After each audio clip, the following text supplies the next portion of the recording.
Good evening, viewers. Welcome to PGurus. I'm your host, Shri Iyer, and I would like you to either like, subscribe, and comment, please, to our channel if you like the work we're doing. That weirdo Abhijit Iyer-Mitra is a bit late today, but I seem to have some other guest, some chap with gray hair, looking very thin and distinguished, but he's clearly a fraud because he claims to be Shri Iyer when everybody knows that I am Shri Iyer. So please, if you want to support the work I do, the pioneering journalism I do, please like, share, subscribe, and definitely comment. Thank you very much. Now on to the fake Shri Iyer.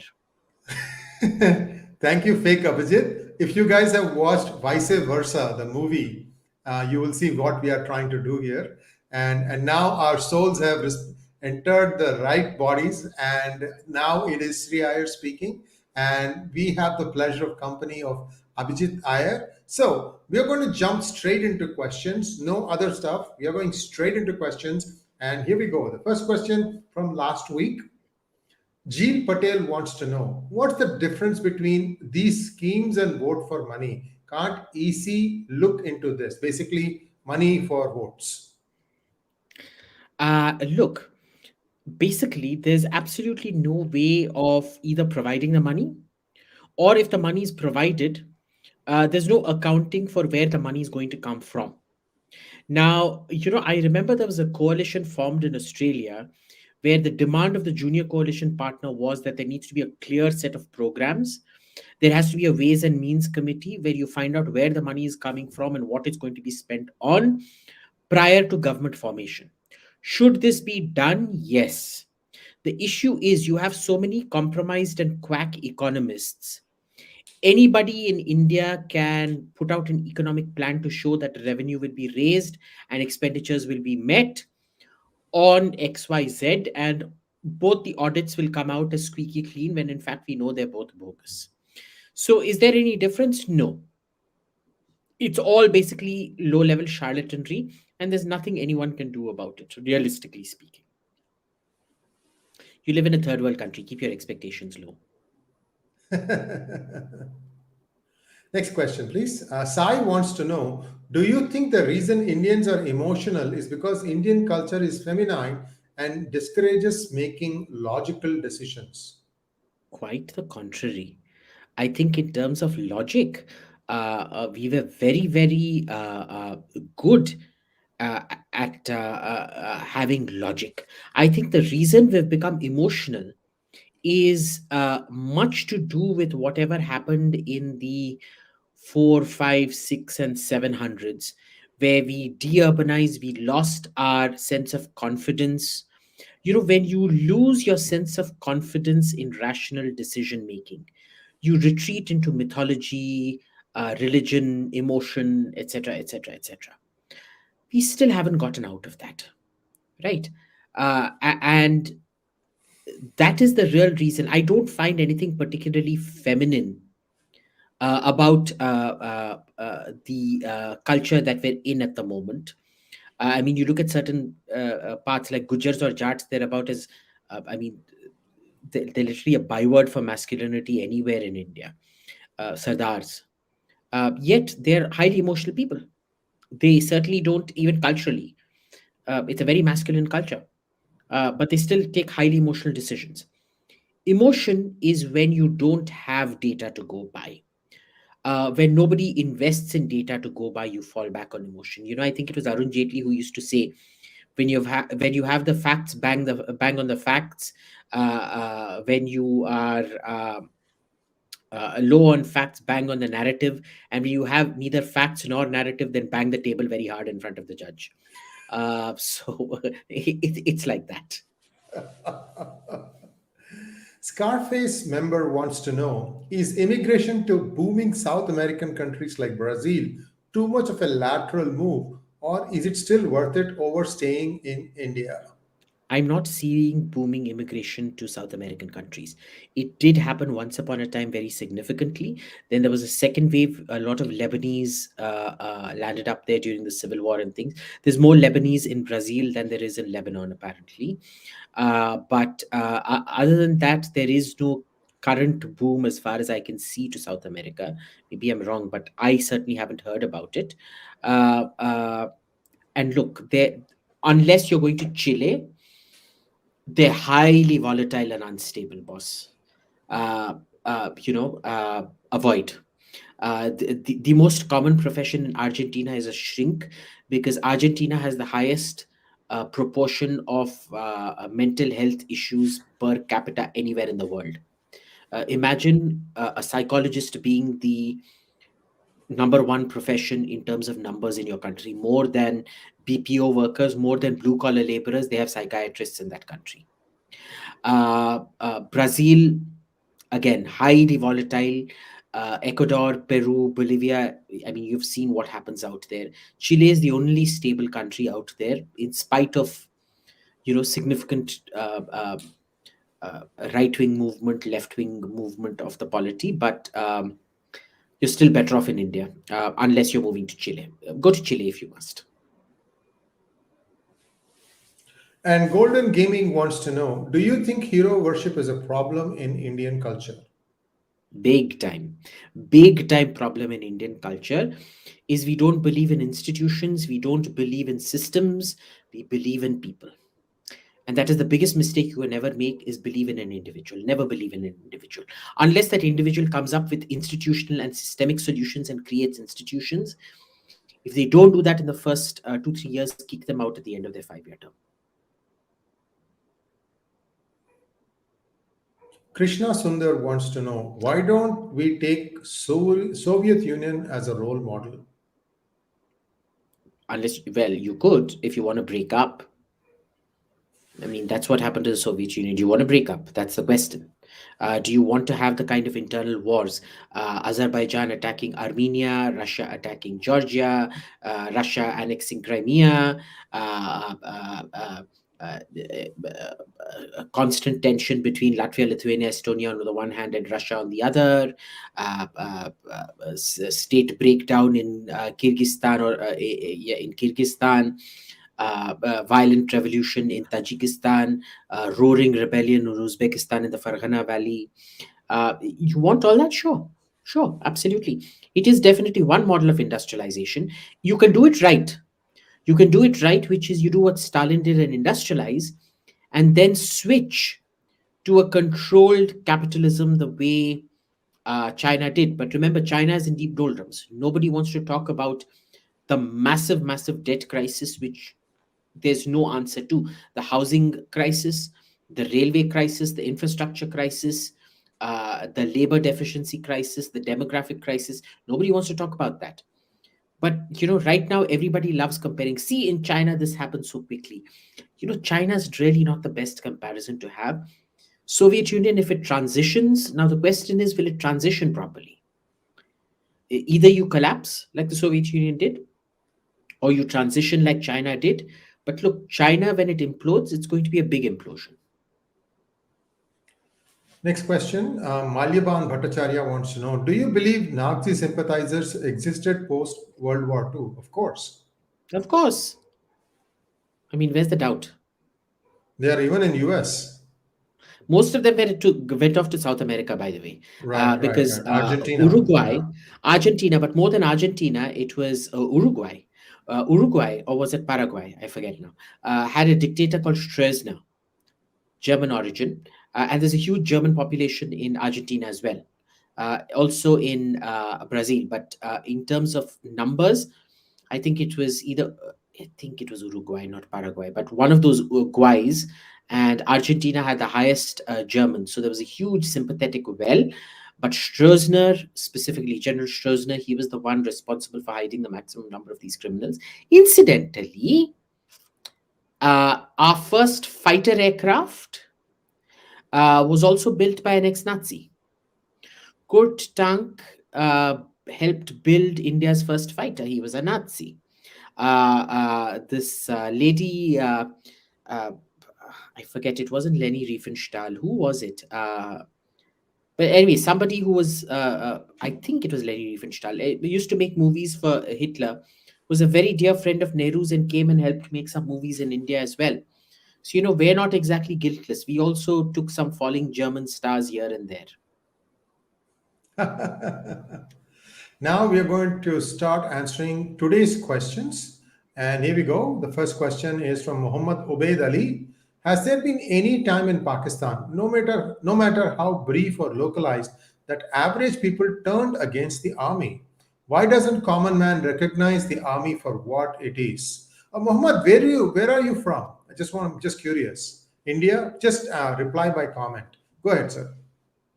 Uh, well, there were times, every now and then, it lasted very fractionally. So, for example, after 71, okay, after 65, where they perceived it, 62, after no, 65, sorry, where they perceived it as a great betrayal. 71 again, where they felt they'd been lied to. I remember when Nawaz Sharif was unseated the second time. Uh, Again, there was this belief, there was a sense against the army.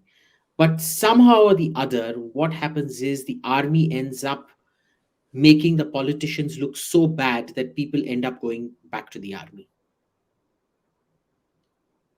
It's all a question of relatives. See, I vote for the BJP not because they're very good. They're actually saffron communists. They're atrocious at governing. But I will vote for them again because the alternative is the Congress and the AAP, which I really don't want to vote for. Abhishek Kerketa, sir, is Russia a secular country? If it is, then which type of secularism does it follow? It's not technically a secular country. Uh, there's only four religions allowed, which existed in Russia prior to 500 years. There's some rule like that. So it's only Islam, Buddhism, Christianity, and one more religion that's allowed. All other religions aren't allowed. So you can't be a Scientologist. You can't be certain denominations of Christianity also within Russia. You can't be a Hindu in Russia technically.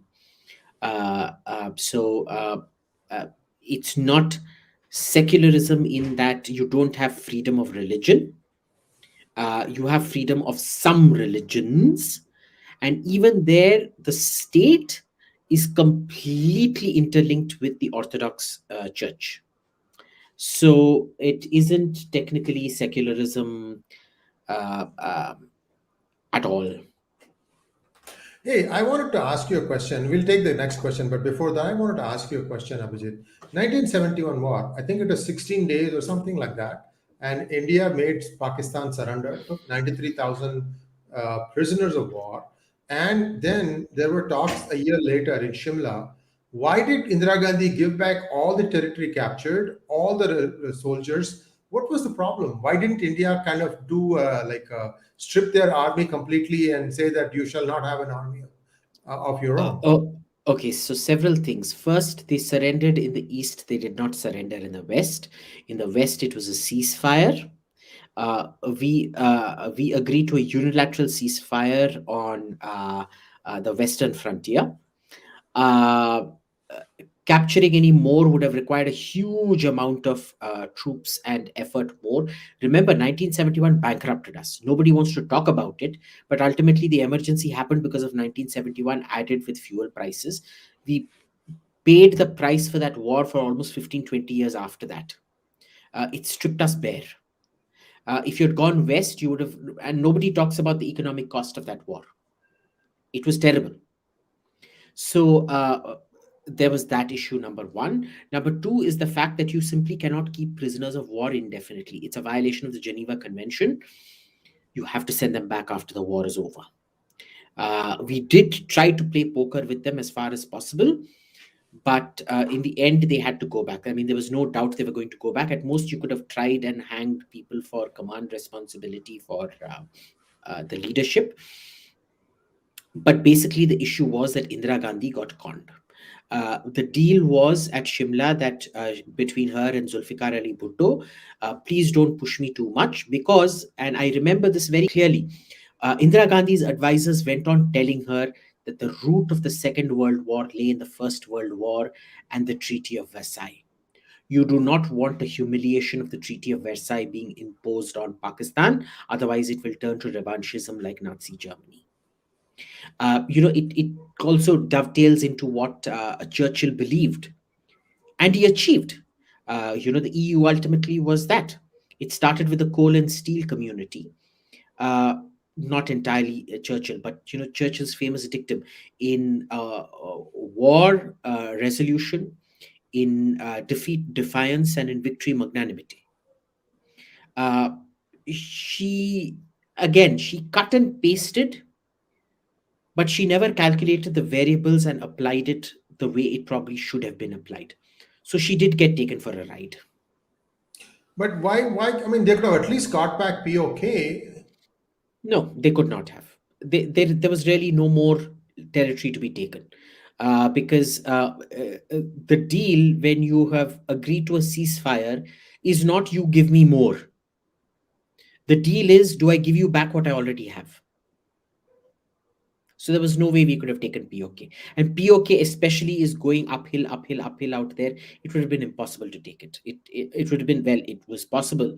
Extremely long, extremely bloody, and we couldn't have predicted if the Americans would then actually exercise force against us, number one. And number two, the Russians were pressurizing us at that point to say, stop. You've achieved your victory. Now go home, count your laurels, and that's it. Because remember, at this point of time, between Nixon and Brezhnev, they were planning the detente. So the Soviet Union actually squandered a lot of goodwill supporting India on that detente. And between India and the United States, Russia would any day pick the United States. And so after the we had separated Bangladesh, they were like, "Bus up, enough. Now shut up. Now we have prioritized you for these 14 days. Now we get back to our priorities with the Americans." Okay, next question, please.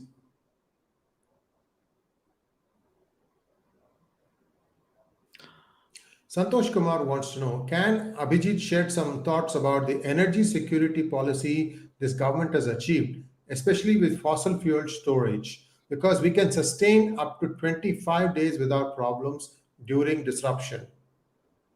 Well, there isn't much. Remember, in Western countries, if you want the government to take notice, you add security to it. And the governments immediately become, oh shit, this is a security issue, let's take it seriously. In India, if you do not, if you want to get taken seriously, you have to remove security from it. Instead of writing defense ministry, if you turned it into the human capital for violent uh, uh, human capital against the prevention of further violence ministry, the government would take it seriously. It's the opposite in India.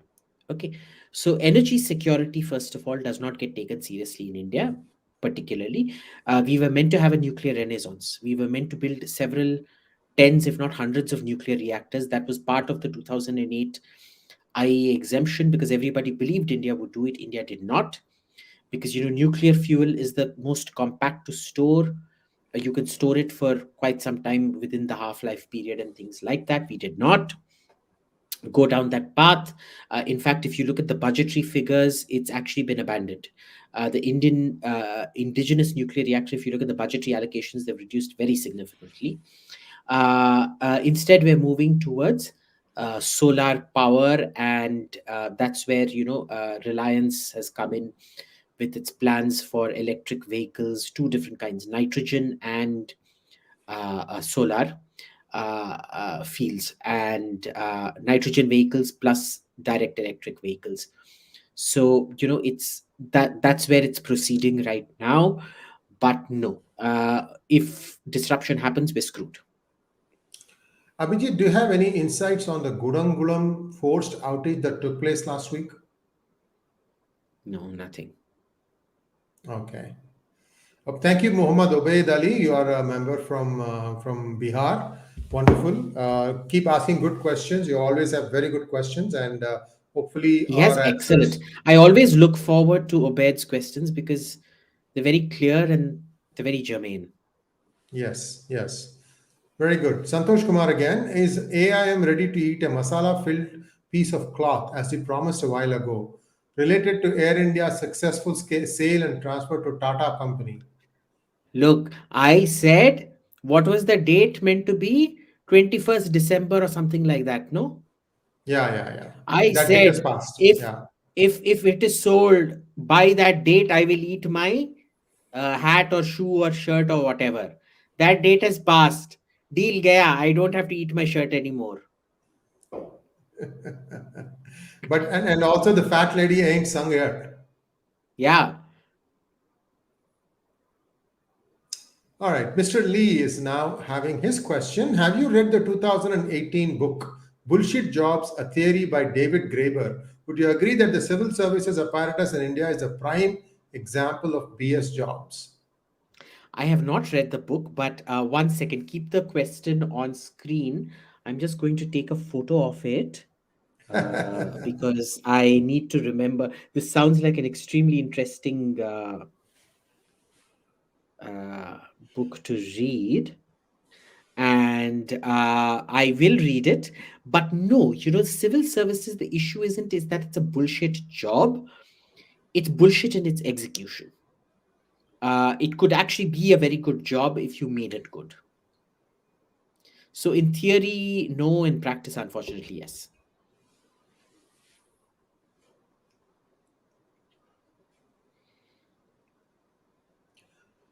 And viewers, I don't know if you've read the news. One more honest officer has been sacrificed by this government. Of course, in a way, it's good for him. He's joining the BJP. He might be contesting as a member of Legislative Assembly in the in Uttar Pradesh. His name is Rajeshwar Singh. He was a joint director in ED. Thank him for bringing out all of Chidambaram, Karti's, and P. Chidambaram scandals. But now he has resigned that job and he is going to be contesting elections in Uttar Pradesh. I don't know why UP keeps United Pradesh. It's United Provinces. Anyway, let's go. The next question, Mr. Lee, do you think that India needs an official cyber army in addition to the physical infantry, navy, and air force?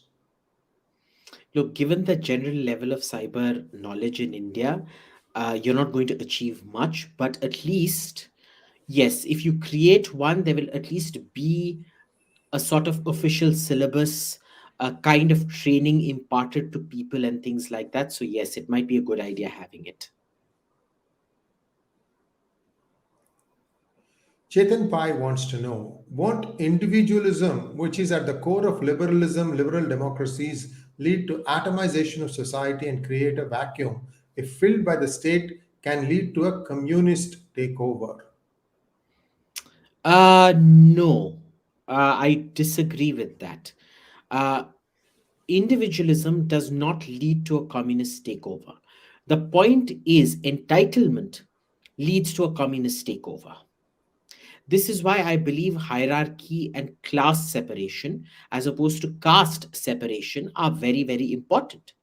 This is why I believe fundamentally a BPO worker and things like that, essentially what I call the quasi white collar jobs, which are essentially just glorified blue collar jobs, cannot be put on par with traditional white collar jobs. As long as you have that class segregation and an element of hierarchy, you cannot lead to a communist state. No. The problem in America is that they started glorifying essentially most of these IT workers. Some of them are genuine ideators, the others are essentially cyber coolies. The moment the nature of society changed from mostly manufacturing to mostly services, who are essentially living off the money created by manufacturing, that was bound to happen. We've discussed this in previous iterations of this, but no, as long as you have a strict hierarchy, which was in a sense maintained till the advent of the IT revolution, of mobile phones and the information revolution and all of that, it will not turn communist. But once the entitlement and the democratization of the discourse sets in, it will lead to communism. Yes. Mandar Karnik wants to know, what do you think of the recent archaeological discovery of Gobekli Tepe, which completely destroys the Western timeline of human development? What was the West lying about the true history? Why do you think that, Mandar? And there's nothing new about Gokbeli Tepe. I think we've known about Gokbeli Tepe for about 15, 20 years now. At uh, I first heard about Gokbeli Tepe when I'd landed up in Australia. So within a year or two, so say about 2000, 2001 maximum, uh, maybe even up to 2002. But we knew about Gokbeli Tepe. We knew the age was much. Before that, the oldest known thing was Katalhuyuk, about 9,000 years old, along with Jericho, which was around the same, excuse me, age. But Katalhuyuk was much older. But Gokbeli Tepe, no. What do you think it destroys in the Western timeline of human development? It absolutely does not. Uh, what it tells us is that temples came before sedentarism. Temples came before cities, whereas we used to believe cities came first and temples came second. Of course, anybody who knew that the civilizations of the Americas, the so called undiscovered Americas, would have already known that temples came before sedentarism. Okay, because there are some fundamentally monumental structures in the Americas that come before the actual settlement of populations out there. The shrine building as such. So there was nothing particularly new about it as Neolithic settlements go. I don't think it destroys the timeline at all. If anything, I think the oldest parts of Gokbeli Tepe go back to almost 20,000 years. The more mature developments are about 12, 13,000 years. It tells us absolutely nothing earth shatteringly new about human development as we know it. So no, it how, write back and let me know why you think from what angle the West was lying. Uh, I'm very curious to hear why you think it was lying. Mr. Lee again, why can't the GOI do away with the concept of a sinecure government job and replace it with, say, 3 to 5 year contracts? Wouldn't that free the youth wasting their time in exam preparation? Yes, the issue is who would do the selection process. How would you select people for the job? Right. As it is, we know from some of the selections made by this government, they're quite calamitous. You'd essentially just be giving it all into corruption. You'd be going back to the 1800s where, commissions in the British Army and in the East India Company were essentially up for sale. That never leads to a good result. Huh? So, no, you do need secured government jobs. Every government needs secured jobs. Remember, even in America, there is a professional bureaucracy which is supplemented by lateral hiring. Chetan Pai, isn't the manner in which the CPI in Kerala profits off from the Malayali expats similar to North Korea profiting off by sending its citizens as slaves to Europe? North Korea doesn't send them to Europe, they send them to China and some to the Gulf, but they are slaves. The CPI doesn't send them as slaves. They go because there is no hope at home and it profits off the money that gets repatriated and taxed. So, similar but different variations on a theme. But remember, the North Korean model is a bit too extreme. The North Korean and the Cuban model with doctors is a bit extreme. I really wouldn't compare Kerala to that. Hey, did you hear about the leaking French nuclear reactor in China? I'd say it has more to do with the Chinese than it has to do with the French design. But no, I haven't heard about it. Okay, we'll be giving you update on that in our next hangout with Elmer. I just thought maybe you're following that too, because it's interesting stuff. The technology was provided by France, but the maintenance was being done by US, and now China wants to go back to France anyway. Long interesting stuff going on. Virendra Patil, was Modi's Gujarat model an actual game changer, or did he just do a few things here and there and had the advantage of the fact that Gujaratis already have a culture of risk taking and being pro business. It wasn't an actual game changer. It was partially, look, there's some good things he did. Okay. So, for example, streamlining the electricity system there was something only he could have done. Doing the village fairs, cutting out the middleman, that was something only he did. The problem that we didn't realize at that point of time was because there was so much muck being hurled. It's like, hiding the pin in the straw kind of thing. The straw was all Godhra and all that nonsense. The pin was the fact that he never believed in private enterprise. He was always state driven. He never privatized anything. It was still the state negotiating those markets. It was the state streamlining its electricity, not selling it off to private producers and things like that. What we didn't realize at that time is very much a statist. He's a streamlined socialist who believes in cutting excess flab. He is not a capitalist. Virendra Patil again. Is it true that Arun Jaitley, in a private conversation with the US ambassador in 2003, had said that the BJP only uses Hindutva for winning election but are committed to run a modern secular government? He might have said that. I don't know. Like, I wasn't privy to the conversation, so it may be true, it may not be true. But yes, for them, Hindutva is just a election winning tool. Do you remember Govindacharya once said ki Atal Bihari ji mukhota hai. He's the mask of the party. Use him to win elections. So they would have several mukhotas like that.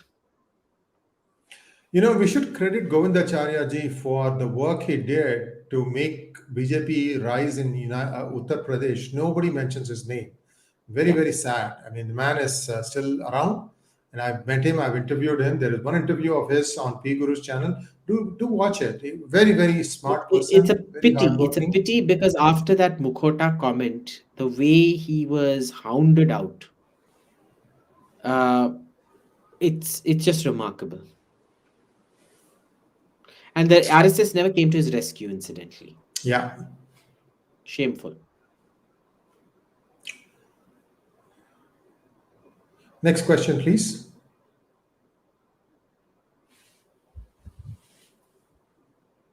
Wow. All done? Finished. Yay! No more questions. No, no, not yet, not yet. My editor has a bit of a problem. I have a, hold on, I might be able to read it from here. We keep two places, all the questions. Just one second. Yes, it's here. Venkat. Why Okay, aren't all our right. graduate engineers not able to manufacture low level goods like washing machine, fridge? They are. See, the issue is in all these things washing machine, fridge, automobile, plastic parts, and things like that. You need a great depth of your MSMEs in order to manufacture each component. Samsung won't manufacture everything inside a Samsung washing machine. We don't have that depth because there isn't a market for it. See, every part has to be market competitive, and a guy can't set up a plant to manufacture, say, the gasket for your washing machine just to service that market. On the other hand, somebody like TTK that manufactures pressure cookers, prestige cookers, could technically get into that market and provide you the gaskets with it. So it depends on the scale and size of the market. The problem in India is we don't allow. We want our small to remain small. We want our micro to remain micro. We don't like them becoming bigger and bigger. We keep disincentivizing them the bigger they get. Also, there's one other thing I want to add to this point that Abhijit made. You have to remember that Britannia doesn't have a manufacturing capacity anymore. It has completely outsourced the biscuit manufacturing. They just check the quality randomly, and it's being manufactured by I don't know how many places, and it just gets shipped out. Likewise, companies in Coimbatore like LG, which makes very good grinders, everything is outsourced, including even the box sometimes. I mean, they just make sure that somebody will randomly open the box to make sure that it looks exactly like what LG would have shipped maybe 15 years ago. The reason is that the labor laws are so bad that they're better off giving it to a subcontractor and not have to deal with any of the compliance and other restrictions. Plus, if you have a private public company and if you have employees, the overheads are way, way too high. So these are all, reality today. So that also makes a problem because LG does not have it doesn't know what the problems are in the current manufacturing process. Therefore, it doesn't, innovate and do the next best thing. For instance, there's a huge quarry problem now, stone quarry problem now, and nobody has looked at trying to replace that stone that you use to make the dough for dosa and idli. That stone, the round thing that rotates, that is the one that is being banned for quarrying, and now people are not able to find a effective less than the price of that stone replacement for that. So you're going to have your dosas are going to be more dearer in the days and weeks to come. Buy your dosa grinder now. Ashish Sharma wants to know, do you think the BJP is like Congress, such that they only focus on Hindi heartland states and issues and fail to understand the diversity of Hinduism and Indian politics beyond the Hindi heartland? Yes, you know how we discussed, I think, in a previous thing, how wokeism is a problem with Anglophone countries and it extends to elites in other countries that are Anglophone, like in India. It's very much like that. The greater the Hindi penetration, or the less resistance to Hindi, or the greater speaking of Hindi, the more the penetration of the BJP has been. You look at Andhra, for example, outside of Hyderabad, uh, the knowledge of Hindi would be very, very less. The watching of Hindi movies, non existent. Okay. Tamil Nadu, least of all, for a whole set of historical reasons. So it's very much a case of if the BJP wins, you are either Hindi heartland or you have somehow been co opted into the culture of the Hindi heartland in one way or another. Mostly. Not entirely, but it is usually one of the big reasons. Next question, please. Santosh Kumar, what did Barack Obama do well and as president? Was he good for America's overall progress during his tenure? No. And I'll tell you why. Uh, Factionalism became rampant during his thing. Wokeism cropped up during his presidency. He did nothing to control it. Now he protests delayedly, but he does nothing. He led disastrous interventions in Libya and Syria. He mucked up. I mean, thankfully, he didn't get into Syria, but he led a lot of these disastrous interventions. He weakened the Asian side of the alliance. You know, he kind of threw Japan under the truck. Singapore completely panicked with that episode of the Diaoyu Islands. The Europeans loved him because he was completely Eurocentric. But otherwise, uh, there were things that he did. I think, on balance, there's very little that you can say that he did good, uh, other than be the first black president. There's one thing that he did. In one stroke of pen, he made United States the biggest socialist country in the whole world. That was Obamacare. And I'll talk about this maybe at a different hangout. What exactly was wrong with that? And Obama also allowed Russia to annex Crimea, which people can say, how did that happen? So anyway, so there are No, some no, things. no. That was, see, that was part of a lot of things, because they also defeated Georgia under Obama. Remember the Georgian War, the Ossetia, Yeah, yeah. Abkhazia War, and things like that. The problem with Obama was he was. I can tell you this quite authoritatively, that Putin saw Obama as a quote unquote a two-faced liar. Because in all of Putin's interactions with Obama, he believes that Obama lied to him, not without reason. The clearest example of that was Libya, where they sold Medvedev bullshit about how you go ask Susan Rice now. She will say, Oh, the resolution on Libya might have said ceasefire, but in practical terms, we told the Russians it was going to be regime change. And the Russians are, no, you never told us that. We agreed to a ceasefire, what is written in the agreement, not to regime change, which we never agreed to. You abused the ceasefire, which was humanitarian intervention, for regime change, which we never were for. So there was a lot of things that happened. In many ways, Obama destroyed the Russia relationship like nobody before him. The Russians, to a man, they don't mind George W. Bush. They don't particularly like Clinton, but they don't hate Clinton. Obama, they have a visceral hatred for. And you sit down with a Russian and they'll go through everything from the ballistic missile shield to everything. They will go through things one by one by one and tell you how individually they may not have been lying, but cumulatively they add up to a pattern of lying. Okay, so there was that. Obamacare, to be fair to Obama, was screwed up a lot by the compromises that had to be made by sops to special interest groups and the Republicans. They could have gone in for an Australian style model of Medicare, wherein you pay 50% to a private health insurance, the private health insurance pays 50%. They both benefit from bulk billing, wherein the government acts as a wholesaler, saying you give me steep discounts if I provide you with so many customers.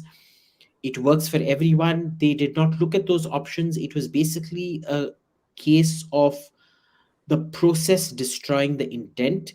I wouldn't place it's a bad system. It's a terrible system, but I wouldn't place the blame entirely on Obama. Next question, Shivam Goyal wants to know, would technological singularity be dangerous for humans? Very much so. Very, very much so.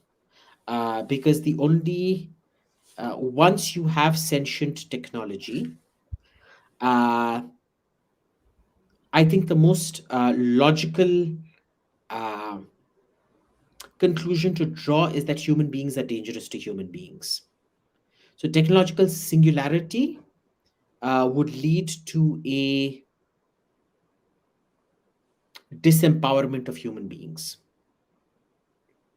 So, yes, I do fear technological singularity. It's a long way off. It's a long, long way off, but still. Dia De Cruz wants to know, why do you think farm protests would have magically vanished had government used brutal force? Remember how Trump got cornered in narrative warfare? Despite using force, he couldn't control riots. Okay, first remember the way it's done in America is very different from the way it's done in India. Uh, uh, and they won't have magically vanished. I never said it was going to be easy process. What I said was it was going to be an easier process, right? For example, the Shaheen Bagh started off as the Silampur riots.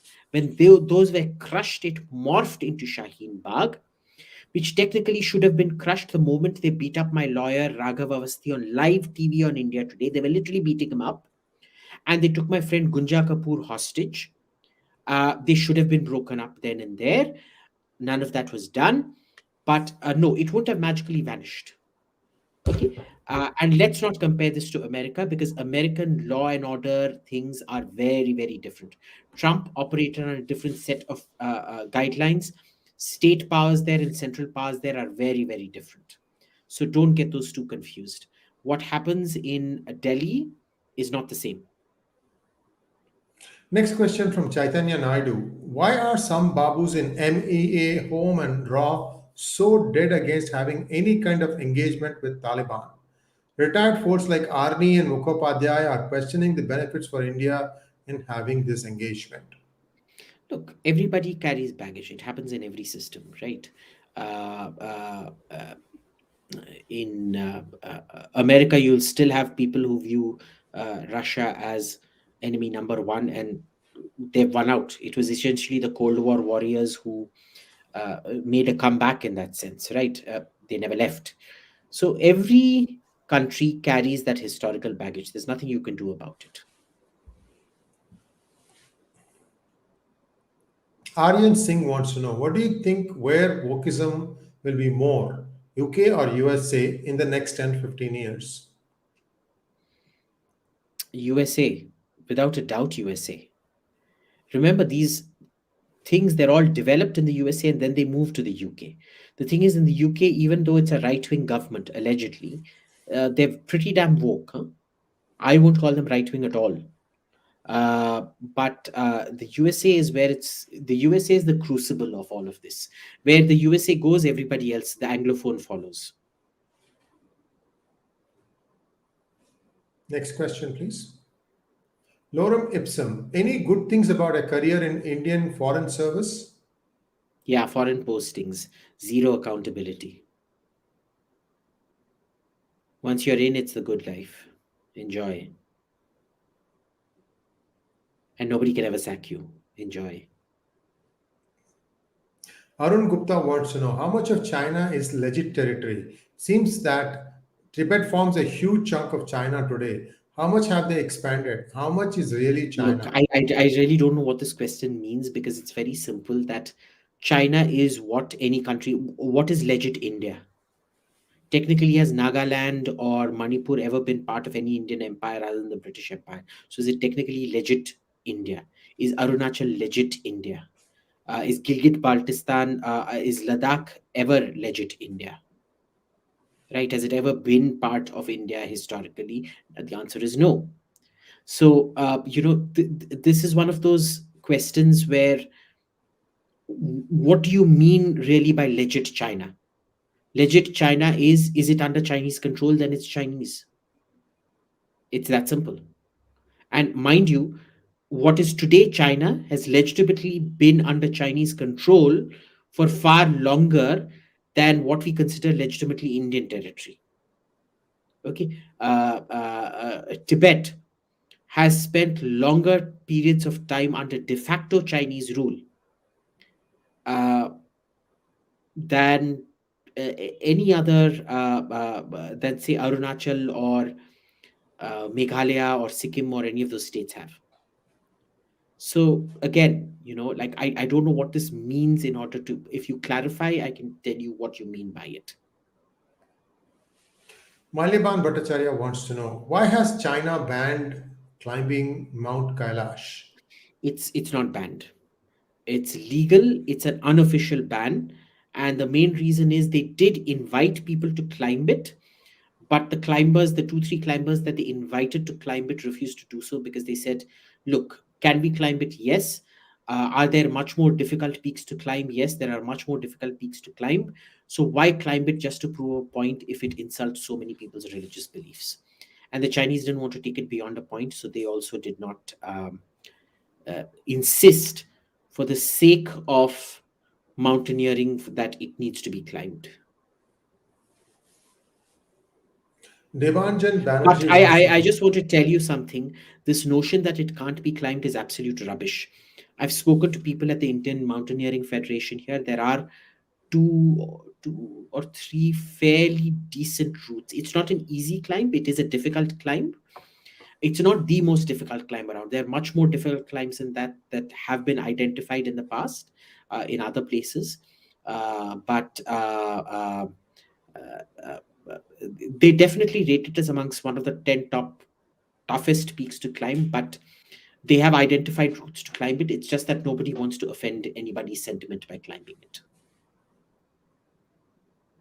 Devanjan Banerjee wants to know, do you believe in another partition will be good for India? No, you see, this is the difference between amputation for the sake of removing gangrene, to dying of Botox poisoning from optional surgery.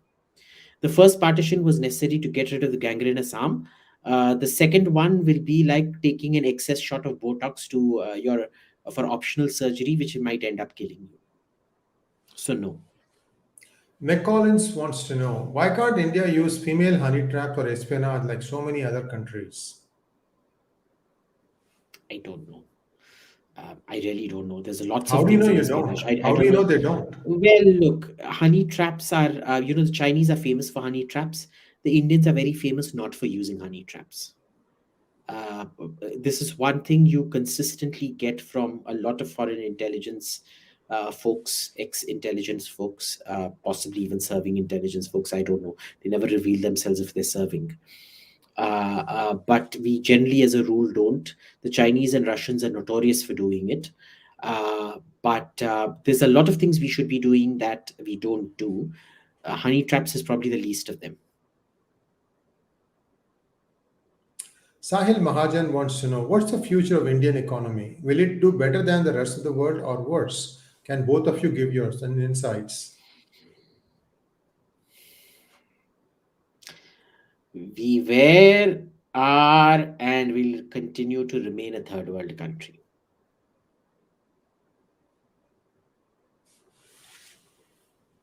Well, I wouldn't be so pessimistic. A couple of things that will go in India's favor, but they need to definitely change the way they are running the finance department. That's the first place where change needs to come. And once that happens, and a few things are done right, then, like for instance, no personal income tax, and anybody who sets up a plant in India can repatriate as much money as they want from their profits. Don't stop that. India typically puts some bounds. Also, companies like Tesla are unable to manufacture in India because India insists that 30% has to be indigenous. Unfortunately, in Tesla, they don't break out their pricing. The biggest thing that they can do outside of US is the car battery. And the car battery technology India doesn't have.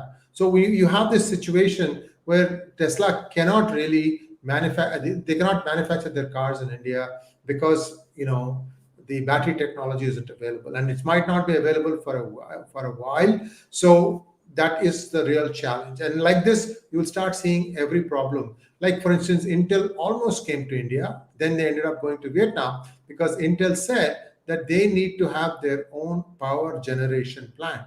Ergo, the communists who were sharing power, they said, oh my God, East India Company version 2 is Intel.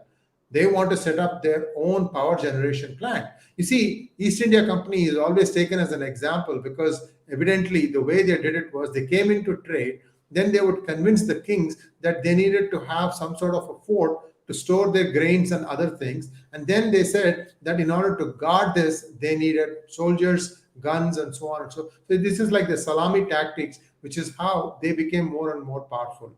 So I hope that answered the question. But I think that India will do well. India needs a crisis. India never moves fast unless there is a crisis. It's as if you need to have your bottom set on fire. Only then India runs. So, anyway, this is just my take on it. Rohan Jagtap wants to know what part of Marx philosophy do you agree with? I agree with a lot of Marx actually. If you bother reading the sheer atrocious bore that is Karl Marx, I wasted a good part of my life going through Das Kapital, uh, plus a lot of his pamphlets. Das Kapital was the one book that Tsarist censors never banned. They decided it was so long and boring that nobody was going to read it, so it wasn't dangerous enough a book to be banned. Uh, uh, and most Marxists, if you tell them that, go stark raving mad. But his end result was right. Sociologically, the way he predicted the end result, the man was a genius. The problem was his prescriptions of how to get there, and also the uh, second and third order effects, the unintended consequences, the collateral. He was very linear, and that became a problem. Hey, before we go to the next question, just a off-topic question. How did you like Decoupled? I love Decoupled. I tweeted about it. It's been such a long time since you had just good, clean comedy where you can just sit back and laugh. You don't have to worry about complexity and shit like that. It's just so much fun watching it. Uh, been a long time since it's been like that. So someone told me that it's mind curb your enthusiasm. and it's kind of play inspired from that. And the guy who they're the key guy there, the guy who also wrote Seinfeld, he's the guy who's Larry David or something. Anyway, he's the guy that Madhavan more or less portrays. I don't know if you have seen Curb Your Enthusiasm. No, I have not. So, any rate, I mean, I love Chachi 420 because Kamal Hassan did a good job of Indianizing Mrs. Doubtfire. It was pretty funny. Okay, next question, please. Abhijit is getting bored. We have to ask some tough questions now.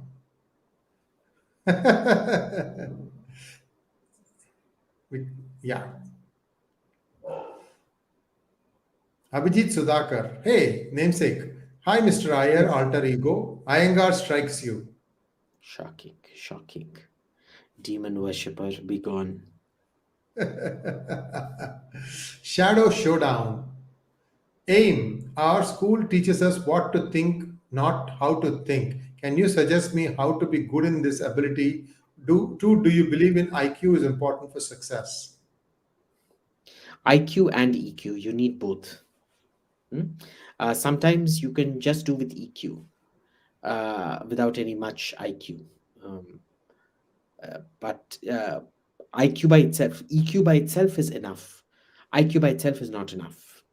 How to think, I can't tell you that. I've never looked into that problem myself. I suggest you go watch a lot of this shrinky stuff you get on YouTube or read books about it. I've not yet gotten into how to get into uh, uh, the only parts of it I know are institutional pedagogy, how pedagogy should be carried out.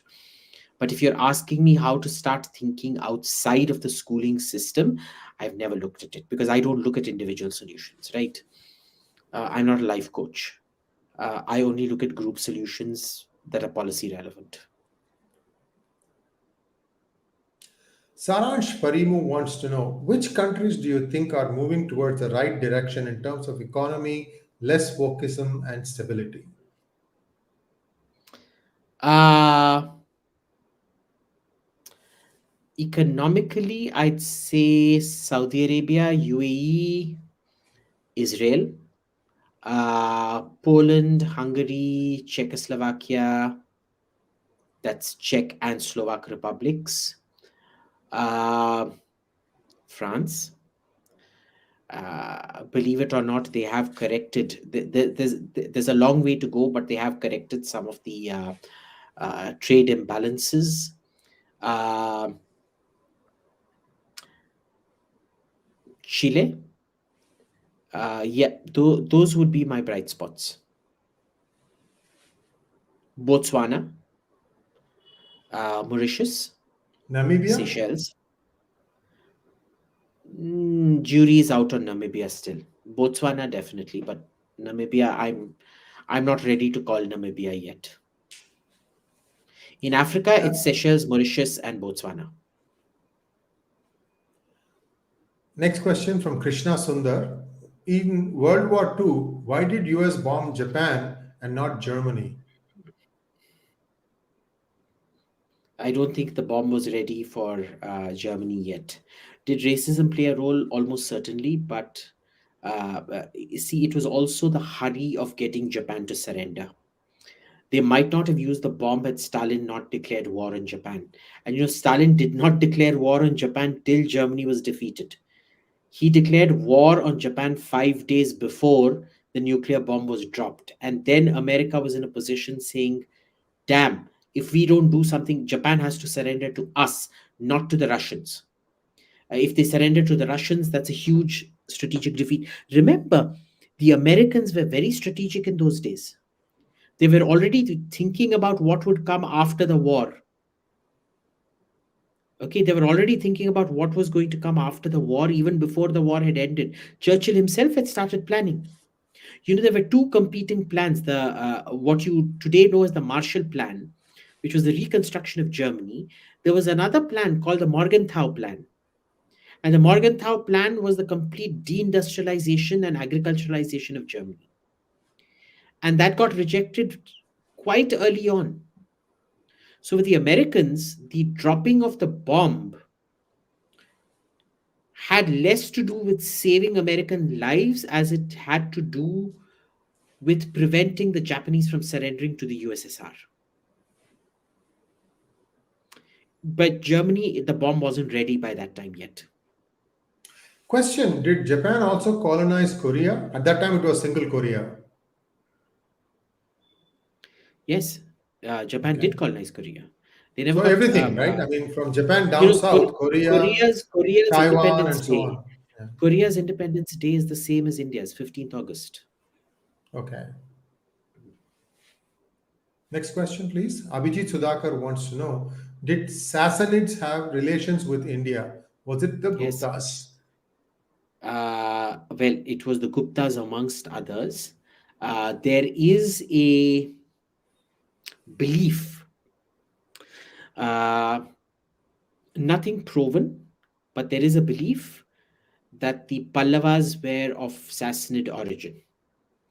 It has to do with the name Pallava, uh, Pahlavi, uh, Persian. It has to do with the kind of hats, the conical hats that you today associate with southern deities. Shiva, Vishnu, they're all seen wearing these long hats with a pointed this thing on top. Those are actually of Middle Eastern origin. You see them in Assyrian, Old Persian, Achaemenid, and variations of it. They come into Indian iconography much later with the Pallavas. And so the belief is the name plus the uh, introduction of this kind of a crown. So if you run a search for Tirupati Venkateswara, the crown that you see, I think it's first attested to in some Babylonian, Assyrian, late Assyrian or early Babylonian uh, uh, uh, frescoes and friezes. So there was this belief, but there was interactions. I wouldn't say regular relations, but there was interactions and there was trade. Yes. Siddharth Sriram. Communism is a failure, but when will trickle down capitalism work in India, considering all the poor social, health, and standard of living indicators? Okay. So see, trickle down capitalism doesn't actually work. Okay. You need some kind of. This is why I never go too extreme into capitalism, because just like communism tends to be too academic, capitalism sometimes tends to be too dogmatic. Okay, once you reach a certain threshold, you do need a certain wealth redistribution to bring up the propensity to consume high enough so that the entire production process can expand. It's like the shift along the demand curve as opposed to the movement of the demand curve itself. It's those dynamics that you're talking about where uh, some level of wealth distribution is required, which is why I'm not very ideological on this. I always believe in a little bit of here, like that's to be a Hindu, right? That no one path has a monopoly on truth. You pick and choose, you pick and choose, you pick and choose. You mix and match, you synthesize. Sometimes it's decent, it goes horribly wrong. Sometimes it works out. So trickle down capitalism in India will not work, but you need a significant creation of wealth, uh, and you need a reasonable distribution of that redistribution of that wealth, not enough to kill off the formation of that wealth, but enough to stave off social upheaval. Abhijit, we are about an hour into the program. How are you doing? Do you want to go for another half an hour or you want to call it quits now?